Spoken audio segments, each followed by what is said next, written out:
Hello.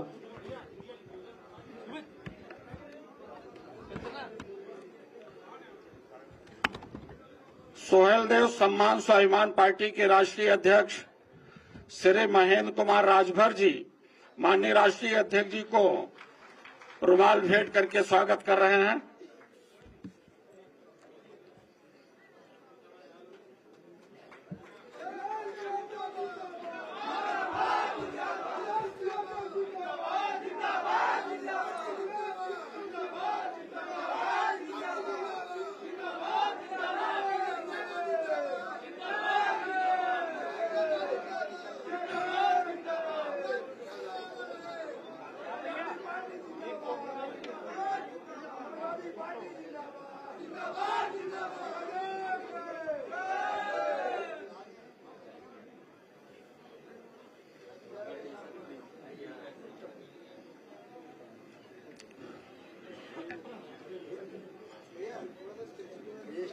हटवा दीजिए, यहाँ से सामने होना चेहरा छुपेगा।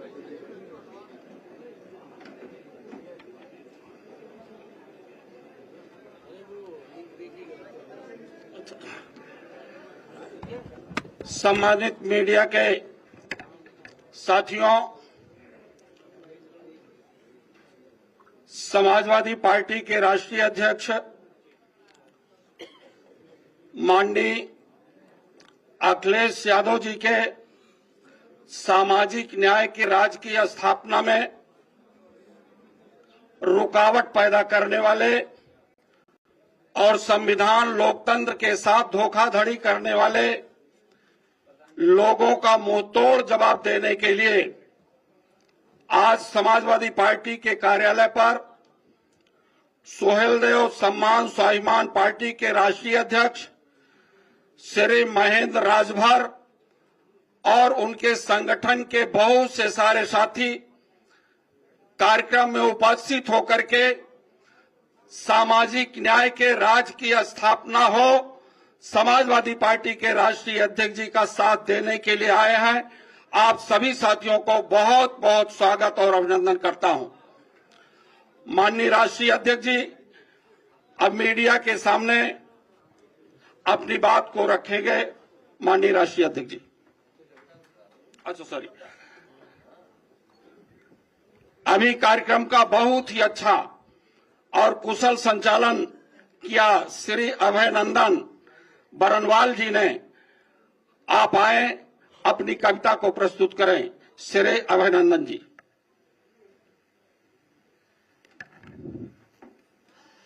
मीडिया के आए हुए सभी लोगों का मैं हार्दिक अभिनंदन वंदन करता हूं, नमन करता हूं, स्वागत करता हूं। जो कविता के लिए आदेश हो रहा है उससे पहले मैं मीडिया से कुछ कहना चाहता हूं। न तीर निकालो, न तीर निकालो, न तलवार निकालो, तोप मुकाबिल है अखबार निकालो।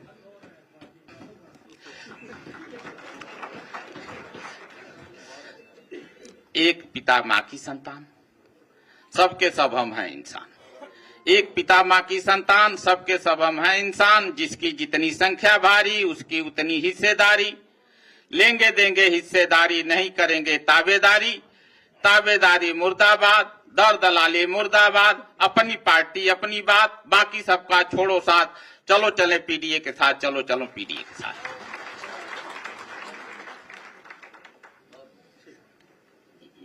धन्यवाद। माननीय राष्ट्रीय अध्यक्ष जी।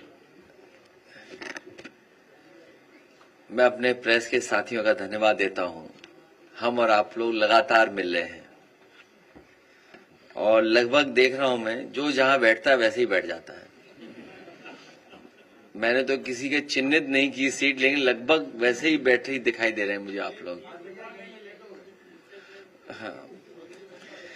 मैं सबसे पहले महेंद्र राजभर जी और उनके सभी पदाधिकारी, उनके संगठन से जुड़े हुए सभी सदस्यों का भी आज समाजवादी पार्टी के कार्यालय में लोहिया सभागार में बहुत बहुत स्वागत और बहुत बहुत धन्यवाद देना चाहता हूं। सोहेलदेव सम्मान स्वाभिमान पार्टी के हमारे सभी साथी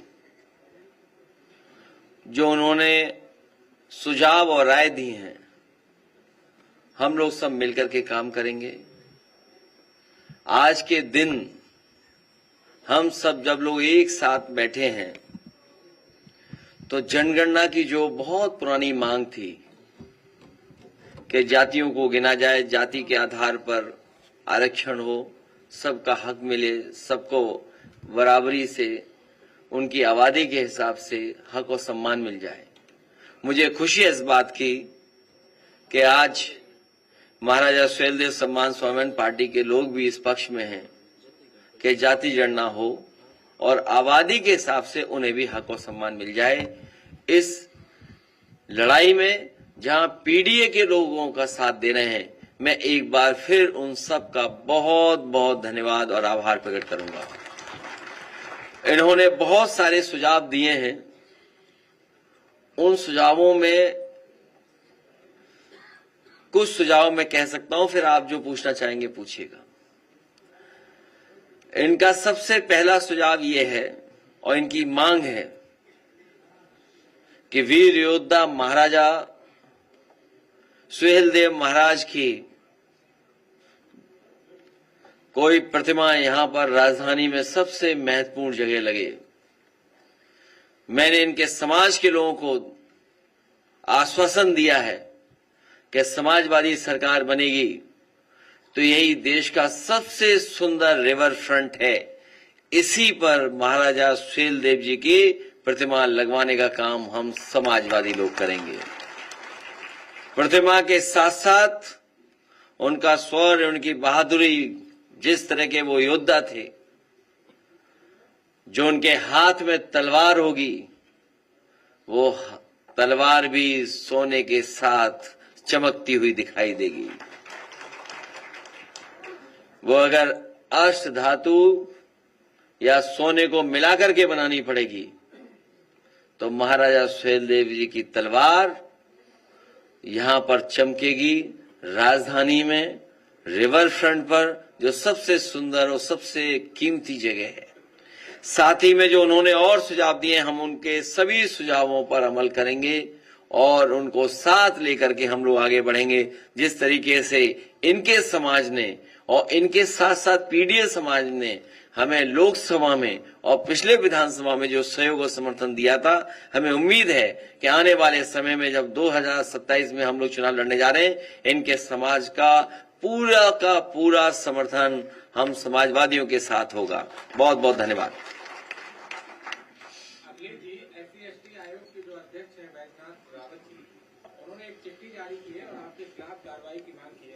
तो कर दो कार्रवाई, क्या है।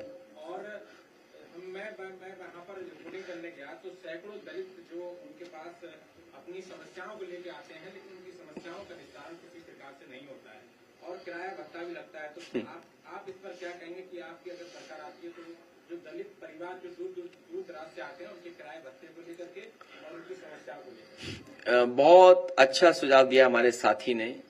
हालांकि जो पहली बात जो कही तो वो मुझे लगा कि हमारे ही खिलाफ है। खैर, ये सच्चाई है कि हमारे गरीब को न्याय नहीं मिल रहा है। हमारे गरीब और खासकर पिछड़े और दलित समाज के जो लोग हैं, उनके साथ हर स्तर पर भेदभाव हो रहा है। अगर वो अपनी सामान्य समस्या को भी लेकर के जाएं, तो भी अधिकारी अनसुनी कर रहे हैं। और कई बार हम लोग सुनते हैं कि जो कुर्सी पे बैठे लोग हैं वो अपमानित कर रहे हैं।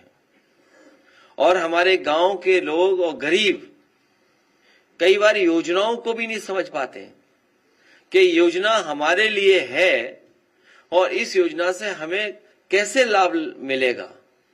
उसके लिए भी कई बार वो राजधानी लखनऊ तक आते हैं।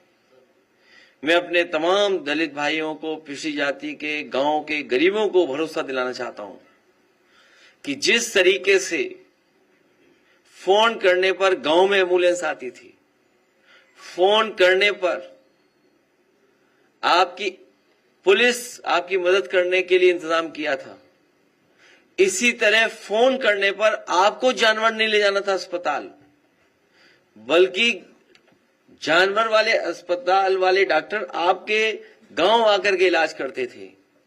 तो तमाम जो योजनाएं हैं, लाभकारी योजनाएं, जिसमें घर मकान हो, न्याय के लिए हो, आपको मुख्यालय अधिकारी के पास नहीं भागना पड़ेगा, अधिकारी आपके पास आकर के सुनवाई करेगा और आपको न्याय दिलाने का काम करेगा।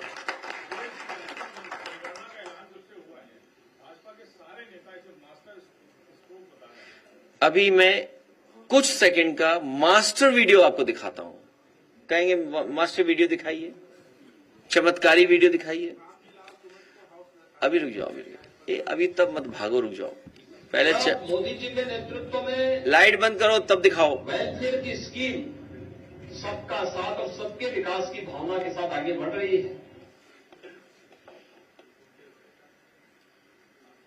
ये केवल जब मोदी जी के नेतृत्व में वेलफेयर की स्कीम सबका साथ और सबके विकास की भावना के साथ आगे बढ़ रही है, तब बांटने वाले लोग फिर जातीय आधार पर, क्षेत्र और भाषाई आधार पर बांटने की कोशिश चेष्टा कर रहे हैं।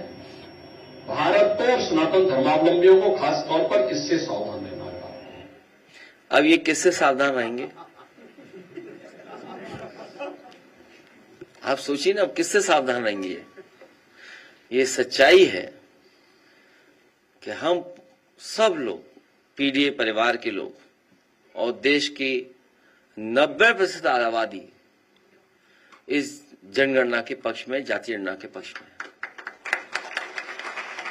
ये पहला कदम है, ये पहला कदम है। इसके बाद हम सबको अपनी आबादी के हिसाब से हक और सम्मान मिल जाए, यही हमारे बाबा साहब भीमराव अम्बेडकर जी का सपना था, यही हमारे संविधान की प्रस्तावना है। हमें उम्मीद है कि जितना हम लोग आगे बढ़े हैं, मिलजुल करके एक साथ पीडीए के साथ खड़े हुए हैं, आने वाले समय में उसमें भी हम लोग कामयाब होंगे। हम सबको हाउस अरेस्ट कर दो, तब भी जनता इनको हटा देगी। और हाउस अरेस्ट तो उनको करना चाहिए जो टायर खोल करके टायर फेंक रहे थे, जो टायर खोल ले गए थे बुलडोजर का। सुनने में आया कि वो टायर बुलडोजर के भी थे, जो टायर फेंके गए थे, जो टायर खोल ले गए थे, वो बुलडोजर के भी टायर थे। और सोचिए, ठेंगा दिखा रहे हैं वो लोग कानून व्यवस्था को। इससे ज्यादा खराब बात और क्या हो सकती है जो नारा दे रहे हैं जीरो टॉलरेंस का।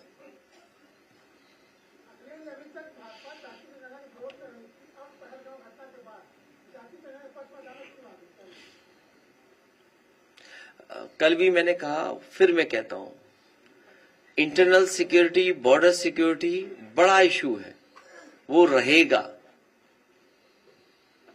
जाति जनगणना एक बहुत लंबी लड़ाई के बाद हम लोग यहां पहुंचे और अभी बहुत लंबी लड़ाई लड़नी पड़ेगी, तब हक और सम्मान मिलेगा।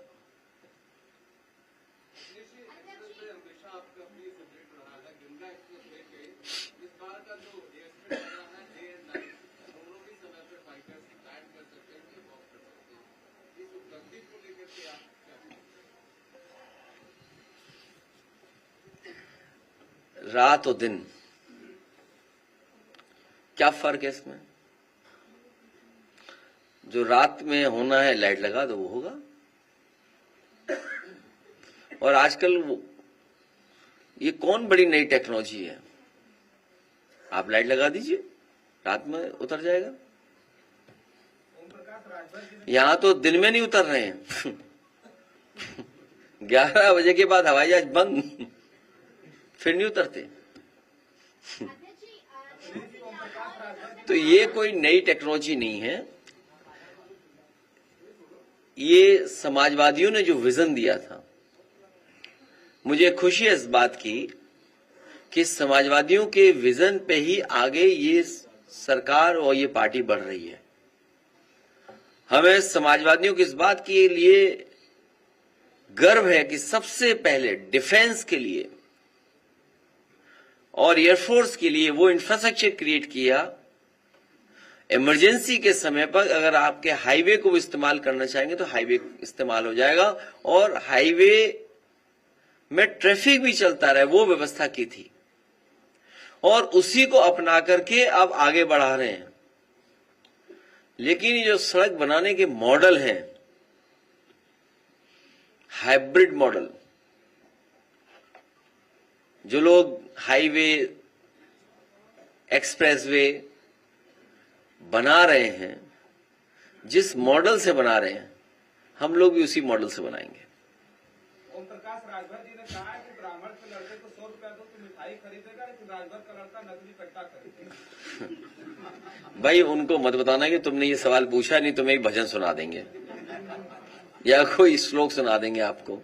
एक सवाल और उन्होंने कहा, एक जवाब और उन्होंने दिया है कि हमें बंदूक थमा दो, हम पाकिस्तान में घुसकर मारेंगे। तो ऐसा पीछे क्यों बैठे हो? आगे जाओ, जाना चाहिए। ऐसे लोग जो बहादुर लोग हैं, इनको सबसे पहले आगे भेजना चाहिए, और उसके बाद महेंद्र राजभर अपना सब संभाल लेंगे।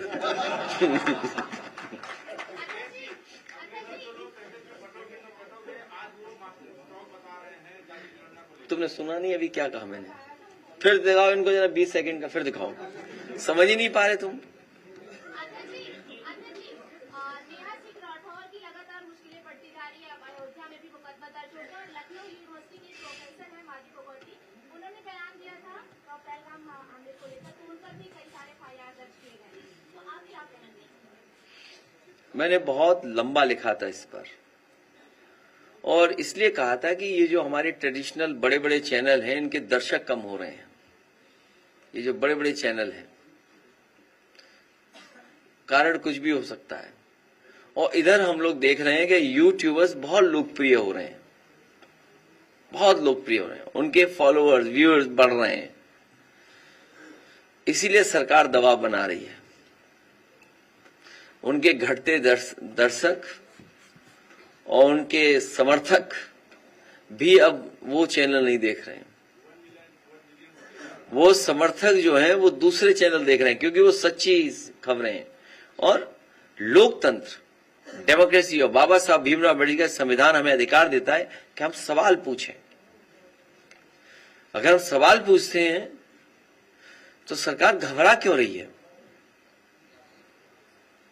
फिर प्ले कराइए, इनका जवाब है इसमें, आखिरी में जवाब दिया उन्होंने। ये केवल जब मोदी जी के नेतृत्व में वेलफेयर की स्कीम सबका साथ और सबके विकास की भावना के साथ आगे बढ़ रही है, तब बांटने वाले लोग फिर जातीय आधार पर, क्षेत्र और भाषाई आधार पर बांटने की कोशिश चेष्टा कर रहे हैं। भारत को और सनातन धर्मावलंबियों को खास तौर पर इससे सावधान रहना होगा। अब किसको किससे सावधान रहना, समझ लो। अखिलेश जी, अम्बेडकर जी की लगातार प्रतिमाएं तोड़ी जा रही हैं। अप्रैल के महीने में जहां उनकी जयंती मनाई जा रही है, दर्जनों प्रतिमाएं तोड़ी गई पूरे उत्तर प्रदेश में, लेकिन SC/ST आयोग के बैजनाथ रावत जी ने एक भी लेटर जारी नहीं किया। क्योंकि वही हो सकता है, और सरकार मिलकर के तोड़वा रही हो, सरकार मिलकर के तोड़वा रही है। आयोग की जिम्मेदारी है ऐसे लोगों पे कार्रवाई करें, ऐसे लोगों की सूचना पुलिस को दें, जिससे ऐसे लोगों के खिलाफ कार्रवाई हो सके। लेकिन जब सरकार के इशारे पे ही सब काम होगा और सरकार के लोग ही अपमानित करेंगे, तो कार्रवाई किस पे होगी?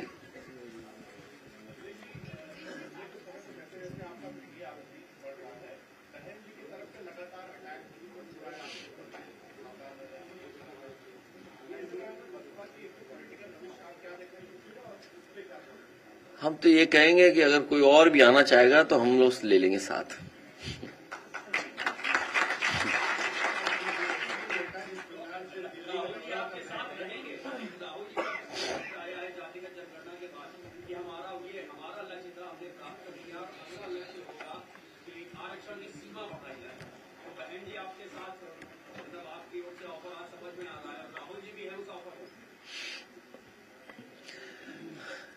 न पहले हम उलझे थे, न अभी कोई फंसा सकता हम लोगों को। इंडिया गठबंधन आगे बढ़ेगा।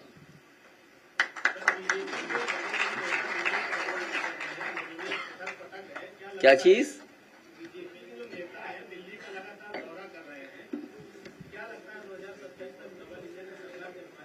नहीं नहीं, तुम गलत सवाल पूछ रहे हो। तुम्हें ये सवाल पूछना चाहिए कि उत्तर प्रदेश में भी क्या हम लोग एक जिला कोई नागपुर बना दें?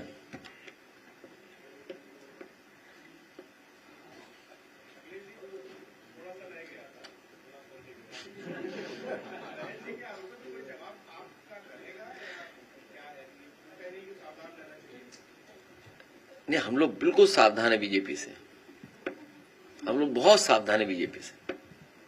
उनकी राय ठीक है, हमें सावधान रहना चाहिए बीजेपी से।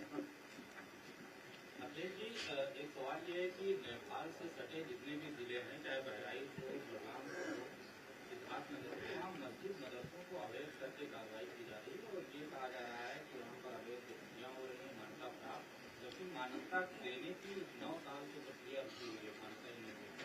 और फिर दूसरा सवाल एक ये है कि तमाम शहरों में सर सड़क के ऊपर सड़क बनाए जा रहे हैं, सड़क ऊंची हो रही है, जो है डिवाइडर को तोड़ करके फिर ऊंचा कर रहे हैं। ऐसे में बरसात के मौसम में लोगों के घरों में पानी भर जा रहा है और उसकी राजस्व का भी बड़ा नुकसान होता है।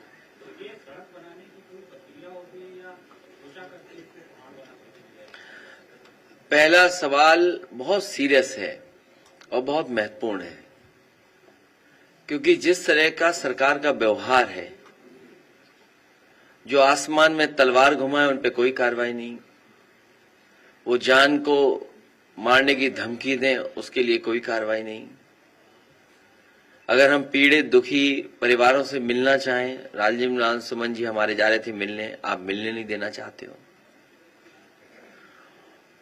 और जब से कम्युनल पॉलिटिक्स को खत्म किया है समाजवादियों ने और इंडिया गठबंधन से, और जिस तरह का भारतीय जनता पार्टी का लगातार वोट का ग्राफ नीचे जा रहा है, उससे वो घबराए हुए हैं। वो अपने समर्थकों को, कट्टर समर्थकों को एकजुट रखने के लिए कभी मदरसों पे कार्रवाई, कभी माइनॉरिटीज पे कार्रवाई, कभी वक्फ बिल लाना, ये जो नफरत की राजनीति वो अपने वोट को संभालने के लिए कर रहे हैं। नक्शा पास है कि नहीं है, ये पुलिस का काम नहीं है। आखिरकार बनने किसने दिया, बन कैसे गया? अगर नक्शा पास नहीं है तो एक व्यवस्था है कि वो नक्शा पास कराएंगे, कंपाउंडिंग है, बहुत सारे तरीके हैं, लेकिन क्योंकि उन्हें चिन्हित किए हैं, मैं आपसे कह रहा हूं कि सबसे ज्यादा इलीगल हाउसेस अगर किसी के तो भारतीय जनता पार्टी के इलीगल हाउसेस, और इलीगल कंस्ट्रक्शन अगर किसी ने किया, जमीनें सबसे ज्यादा रजिस्ट्रियां किसने कराई? भारतीय जनता पार्टी के लोगों ने। आप देखिए कि अधिकारी का ईमान देखिए, एक अधिकारी का ईमान कितना अच्छा, हमने तो अखबार में पढ़ा कि उसने अपने नाम पर एक भी फ्लैट नहीं रखा। एक अधिकारी लापता है, अंडरग्राउंड है, वो मुख्यमंत्री आवास में है। तो ये जो कम्युनल पॉलिटिक्स खत्म हुई है, समाजवादियों ने और पीडीए ने कम्युनल पॉलिटिक्स खत्म की, इसलिए ये जानबूझ करके अन्याय कर रहे हैं। दूसरा सवाल जो आपने कहा कि सड़क के ऊपर सड़क, ये भ्रष्टाचार का रास्ता है। ये जो अर्बन प्लानिंग है, ये भारतीय जनता पार्टी के लोग जानबूझ करके पैसा कमाने के लिए बस सड़क के ऊपर सड़क बना दे रहे हैं। पानी कहां जाएगा पता नहीं, लेकिन हमें ये पता है कि अभी एक पत्रकार वार्ता में एक बड़े चैनल के उसमें मैं गया था, मैंने उनसे रिक्वेस्ट की है कि एक फ्लोटिंग शिखर सम्मेलन करिए। गोरखपुर से अच्छी जगह कोई नहीं हो सकती। महीना 2 महीने बाद पानी भर जाएगा, तो उसमें फ्लोटिंग शिखर सम्मेलन बड़ा अच्छा होगा वहां पर।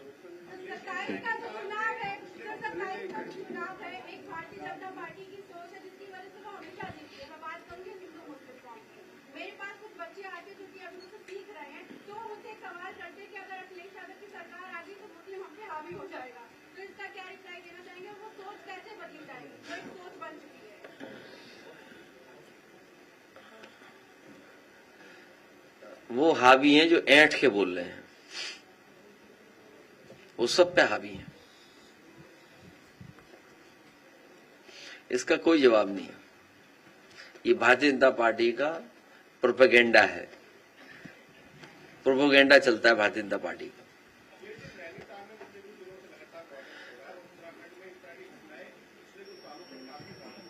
ये इसलिए हो रहा है क्योंकि भारतीय जनता पार्टी की कम्युनल पॉलिटिक्स का खात्मा हो रहा है।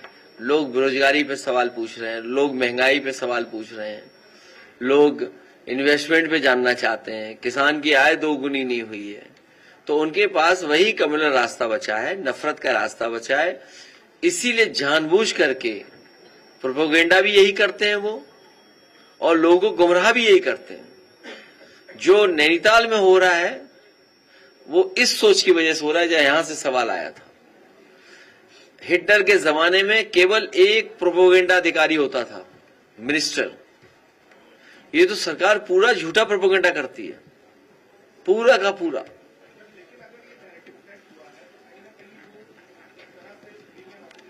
इस बार पीडीए इनको हवा में उड़ा देगा। अभी तो ये तो बलिया से आए हैं। एक मिनट, ये तो बलिया से भी आए हैं। बलिया भी क्षेत्र पड़ता है इनका। कितनी कॉन्स्टिट्यूंसी पड़ी? 3 कॉन्स्टिट्यूंसी इनकी बलिया में पड़ती है। आप लोगों ने बड़ा बढ़ चढ़कर लिखा था कि बलिया में तेल निकला है। याद कीजिए, आप लगातार ये खबरें चला रहे थे कि बलिया से लेकर के इलाहाबाद प्रयागराज तक तेल निकला है। सच्चाई यह है कि भारतीय जनता पार्टी का तेल जनता ने निकाल दिया था। हमारे रमाशंकर राजभर जी, राजीव राय जी और सनातन पांडे तीनों लोकसभा में पहुंच गए। सपा विधायक कबू अरविंद साहब का बयान आया है। उन्होंने कहा है कि धर्म के ऊपर मारा तो आतंकवादी से, आप मुसलमान के ऊपर मारा तो आतंकवादी। ये कहीं पहले भी किसी ने लिखा था। ये सोशल मीडिया पे बातें चल रही हैं। सोशल मीडिया पे कंट्रोल करना चाहिए सरकार को। ये जिम्मेदारी सरकार की है।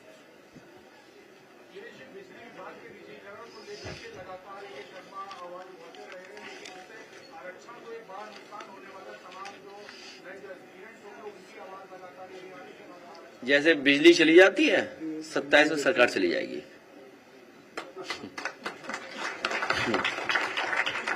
ये जो प्राइवेटाइजेशन कर रहे हैं, कितना समझाया आपको। एक भी बिजली का कारखाना नहीं लगाया इन्होंने। कोई बिजली का कारखाना लगाओ तो बताइए। आप लोग भी जाते होंगे उनकी प्रेस कॉन्फ्रेंस में, उनसे पूछा करिए आप कि भाई कोयले से बिजली बनाने वाला कोई कारखाना दिल्ली से आपने मेहनत करके लगवाया कि नहीं लगवाया? एक भी बड़ा कारखाना नहीं लगवाया।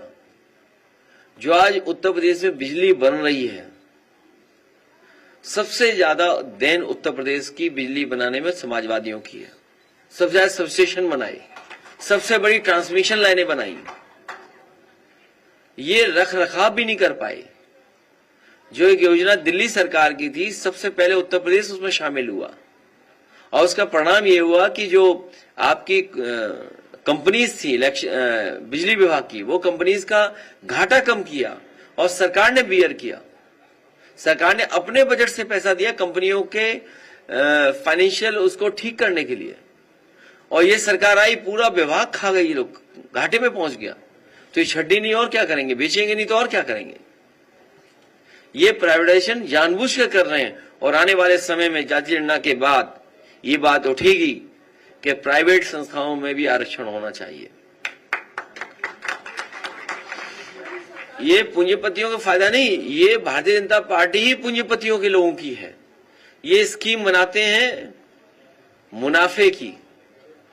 ये हर स्कीम बनाते हैं अपने पैसे कमाने के लिए। स्कीम जनता की सुविधा के लिए नहीं बनाते, और हर काम सपनों में कर रहे हैं लोग।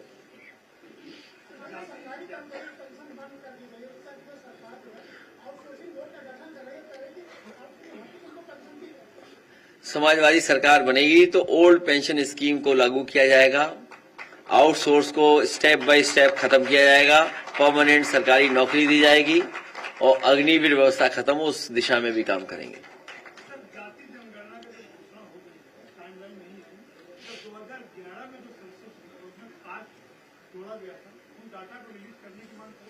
वो तो आप कांग्रेस से मांग सकते हो, कांग्रेस की सरकार नहीं। अब वो डाटा ये देंगे नहीं, ये तो नया डाटा लाएंगे। इसलिए हमें आपको सावधान भी रहना पड़ेगा। जिस तरह की ये चुनावी धांधली करते हैं, ये जो चुनावी धांधली करते हैं, इनके लोग पकड़े गए सीसीटीवी पर, बैलेट गड़बड़ कर रहे थे, अभी बंदूक लगा करके वोट छीन लिया, अपने अधिकारी लगा करके वोट नहीं डालने दिया, अपने लोगों से 3-3, 4-4 वोट डलवा दिए। तो जिस तरह ये इलेक्शन में धांधली करते हैं उससे भी सावधान रहेगा, कहीं ये जनगणना में धांधली न करें। इसीलिए हम राजभर समाज के लोगों को बुलाए और उनसे समर्थन सहयोग मांगे, और ये लोग और हम लोग मिलकर के भारतीय जनता पार्टी की 403 सीटों पे 420 ही नहीं चलने देंगे। हम सब लोग मिलकर के भारतीय जनता पार्टी की 420 को रोकने का काम करेंगे।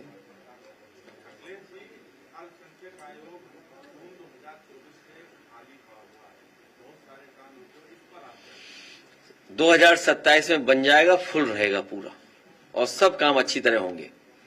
माइनॉरिटी के जितने इंस्टीट्यूशन हैं, चाहे मदरसा बोर्ड हो, जो बैंकिंग हो, और कोर्ट में चुनाव नहीं हुआ। सर, आपके विधायक ने कई बार विधानसभा अध्यक्ष को चुनाव नहीं हुआ, तमाम इंस्टीट्यूशन खाली पड़े हुए हैं, कमेटियां। ये सभी काम 2027 में समाजी सरकार बनने पर होंगे।